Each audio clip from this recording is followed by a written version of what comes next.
what did you see in the North Dakota-Montana game that maybe can help you this weekend?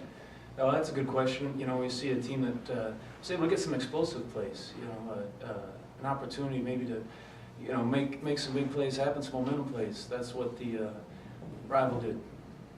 All right, what about what you can do against them? Did you see any weaknesses or anything?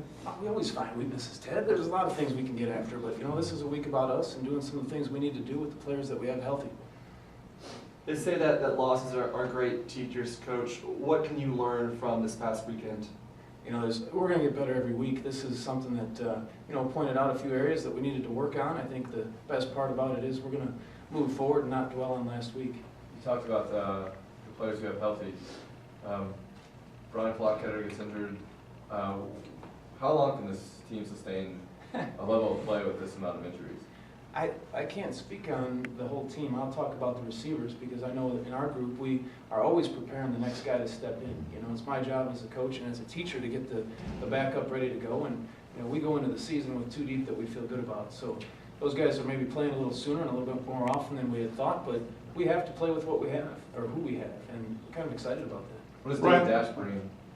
If he is the next guy in, what does he bring to the offense? David Dash is a dynamic player who can make guys miss. He's an underneath target, a guy that runs good routes, and is a little bit of a hybrid running back. So he's a fast guy that we like to get touches. Brian, maybe you misunderstood my question. I was asking what kind of weaknesses you saw in North Dakota that you could explain. Well, I guess I was trying not to answer that entirely. Okay. It's more trying to dodge it. You know, that's a good team and a team that we feel will be very motivated after the game that we played last year. You know, we played them late in the season and we had some time to look at them and really had a decent plan. You know, we're going to go at it with a normal week's timing and go after any team and find a weakness that we would identify in any given week. It's not any different. It's just the next game. Is there a greater sense of urgency, Coach, going to Big Sky Conference play this year? It is the start of Big Sky. It's got us excited. You know, this is a start of a new chapter, or at least a segment of the season. There's no doubt this game has our attention.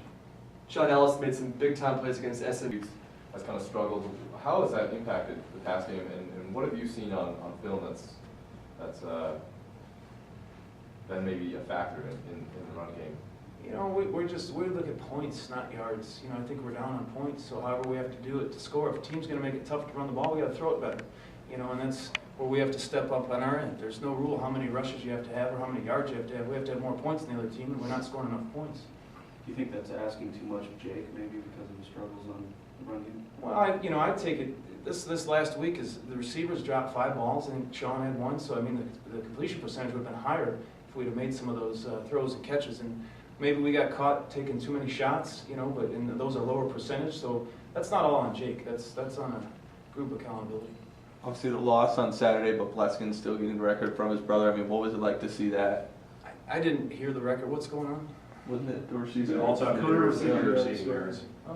That's awesome. You know, he's worked hard for that, and I know that catching a ball from his brother is definitely something they smile about.